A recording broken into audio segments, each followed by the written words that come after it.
Hey, we got a little tutorial. I know we've been posting some workouts. It doesn't really make sense to just have the workouts and not have a tutorial on how to do the actual exercises. So the other day you saw Cannon doing what was called a sumo deadlift high pull. Sumo meaning wider stance, deadlift meaning I'm picking something up. So picking something up. When you're going through and you're doing that, it's kind of like a 50% bend from here, 50% bend from here. So almost like a bend over, but also a squat. So 50-50. As I'm grabbing, neutral spine. I don't want to be super arched, and I also don't want to be rounded. And when I pick it up, I don't want to change the angle of my back. So you're going to tighten your core up, arms are going to be straight, and when that core is tight and you lift up, it's all going through your legs with the tight core. The high pull part with upright row, and it leads into boom. So you go from the deadlift into the high pull. You can see the elbows are going to be higher. You want to make sure you are not bending your elbows too soon. It's legs into full extension with that high pull. And it goes in the opposite direction when you go back down. Down with the arms, then legs and upper torso. Legs, upper torso, arms. And that would be the sumo deadlift high pull. Sumo deadlift high pull.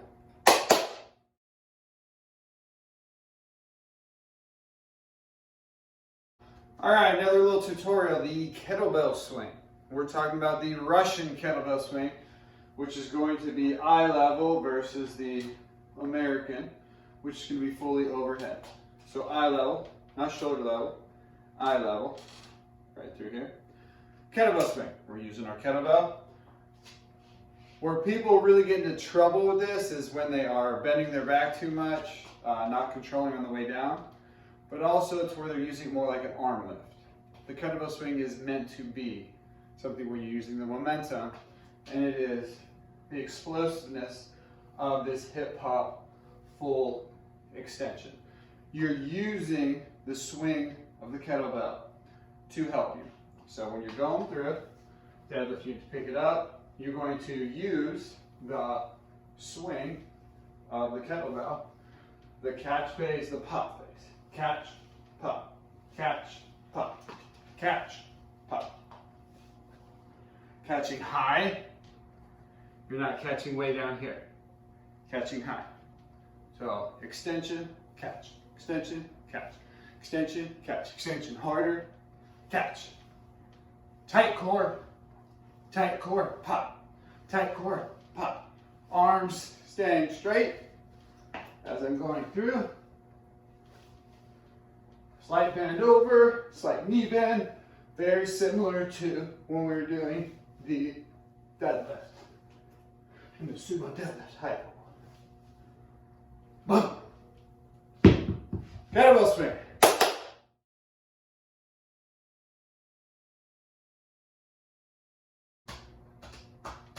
Oh, hey. So we got another little demo here. The other day we're doing some hollow rocks. Definitely more difficult than you'd think. So to start off, you're just totally chilling, laying down. You're going to try to flex your abs, close them down, bring them closer. So from up here to up here, you're going to try to make it smaller. So you would call it a crunch. All right. You see my scaps? Chicken wings are off the ground. That would be the top part. Where it gets difficult, the lower part also comes up, so it's more like this bold cup. It's actually kind of hard to talk while you're doing it. So from that would be like the hollow position. Arms can be up here, they can be down here. Now, if you can't do that, then just hold in here. That's good, okay? Once you get better, then you'll be able to come through here. You've also seen it where people put their hands underneath their lower back, and they lift their legs up and they hold. The reason why you do that is because it puts a lot of pressure on your back. When you're doing the hollow part, it actually flattens out your lower back. So that doesn't hurt on your lower back. What makes it difficult is just holding it up. Now the rocking part, as you're rocking back and forth, you keep those abs closed down. And so when you're rocking, it's like, imagine like a bowl going back and forth. And it rocks. I keep this the same. I'm not going and changing this. I'm not going and changing through here. You can go small. You can go bigger.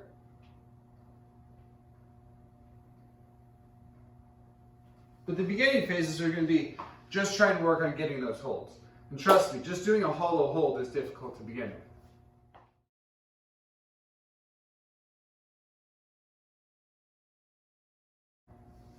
All right, so earlier what we did was we did a little kettlebell swing Russian style, which was the eye level. Now we've got Russian twist. You'll have to look that up and see why they call it Russian twist and why they call it the Russian kettlebell swing. On this Russian twist, you're going to have this kind of angle where it's like a V, but then also the mountain. So you have the mountain peak, then you have the valley. You are keeping and maintaining your body like this. Yes, you could totally elongate it, and it's turning to touch as you're going through it. The further your legs stick out, you're going to feel it a little bit more in your hip flexor. The more you lean back, you're going to feel a little bit more in your lower abs. But you can definitely come up here, come through. You can also grab a weight to make that more difficult. You can go to where you're having to reach back further and grab stuff. But also just sitting here and holding this. And you'll see also people do variations where they're going back and they're coming up. Russian twist.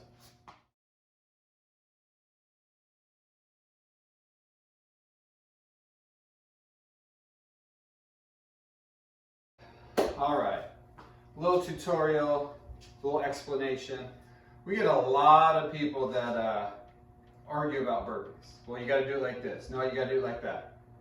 There's no right, there's no wrong way. Anytime you start taxing your body, awesome. Anytime you start taxing your body where you're going to open yourself up to injury more than you need to, definitely not awesome.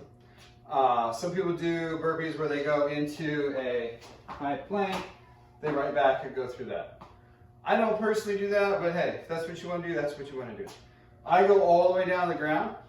Some people also do burpees where they do it more of a push up, right into it. Some people jump, they just have their hands go out. I say above or behind and touching. I also say you need to leave the ground when you do that jump. It doesn't have to be a big jump. Some people, they do tuck jumps. Whatever you want. What I personally do, I don't do the push-up, I don't do the stop at the top. I do trying to go as quickly as you can in a manner that's going to be as efficient as possible. So it looks more like wormy. Some people say it looks like I'm really tired, and I'm doing burpees, so generally I'm really tired. I have my feet a little bit wider, and I do it as gracefully as I can. So it's going to be a little bit more wormy, less fighting on the push-up, or wormy. As I get more tired, I get more wormy, just because generally my arms start getting tired. I need to do more push-ups. There's your burpee.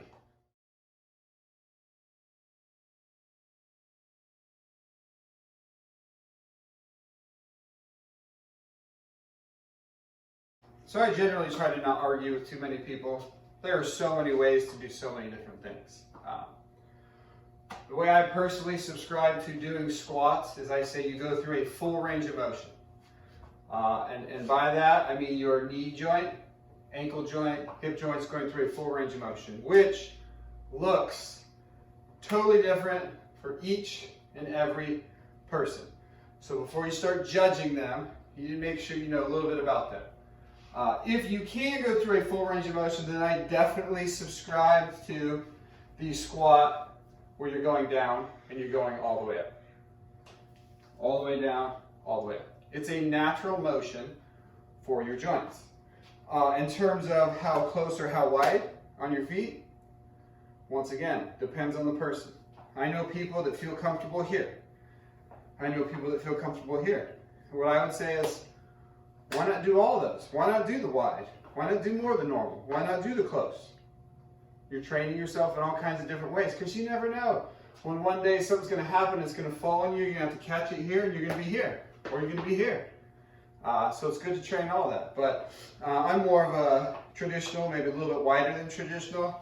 When you're getting down, you're definitely not collapsing in with your knees. You don't need to sit there and fight them super wide open.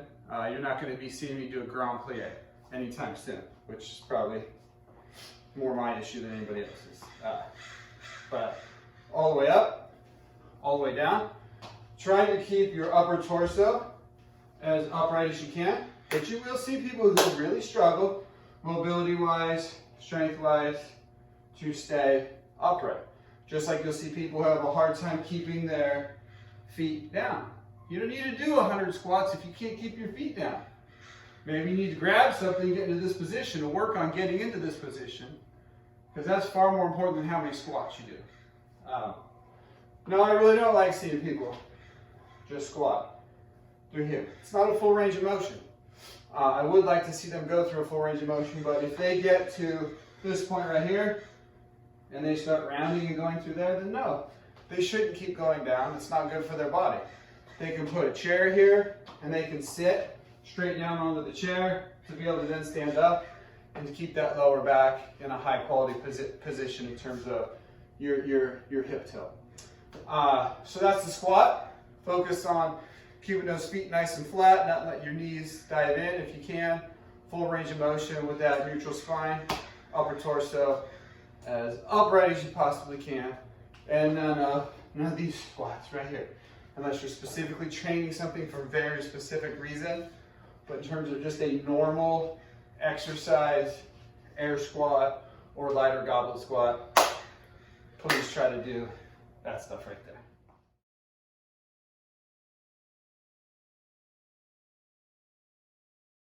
All right, so we got the lunge. Not a very complicated exercise. A lot of people really struggle with this. Most parts because they either haven't done it, they're not super functional, but it's definitely one of those exercises that if you train it for a short amount of time, you'll get so much better. People who are really struggling, they can use a wall, they can grab onto something, and just think about it like this. Gravity is pressing you down. So when I go to step, there isn't really any reason to stop me from going down. All right, I can just take a knee right here. Think about it for a second. That's your history lesson for the day. Flat, roughly in that 90 degree. Roughly in that 90 degree, it's going to be a little bit different because your toes are dug in. Toes dug in. Do not roll it.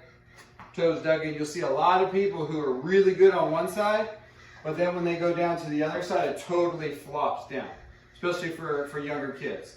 So you really want to focus on keeping those toes dug in. You also want to focus on keeping your upper torso as upright as you can. We don't need to sit here and be dying down through here. You can totally walk them out, but for today, and when you only have a small area, staying in this same area, switching the legs, getting fully upright is fine. You'll see some people, they'll lunge, and they are directly in a straight line. I wouldn't imagine going in a straight line. I wouldn't really recommend that. If you think about where your hips are, you would go more straight in terms of where your hip is.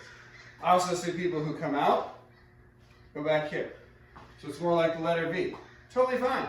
I would say go straight. I would say go the letter V.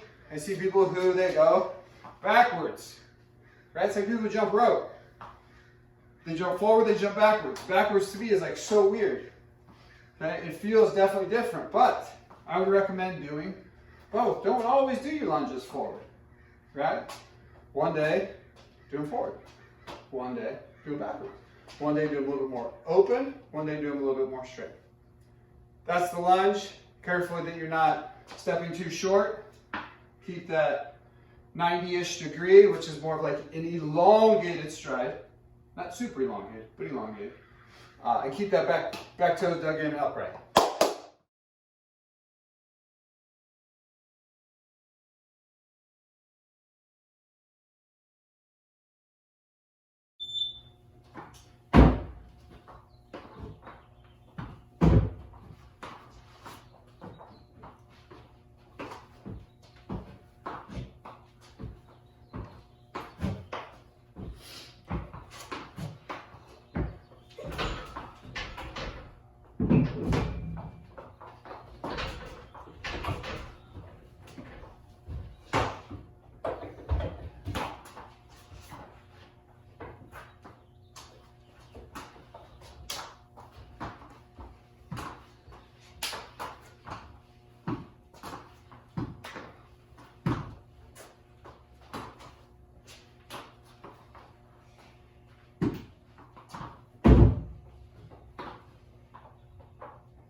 Control it.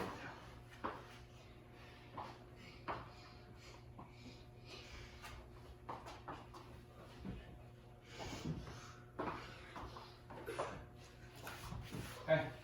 Control it on the way down. Don't go like that. Okay.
All right, 7 minutes.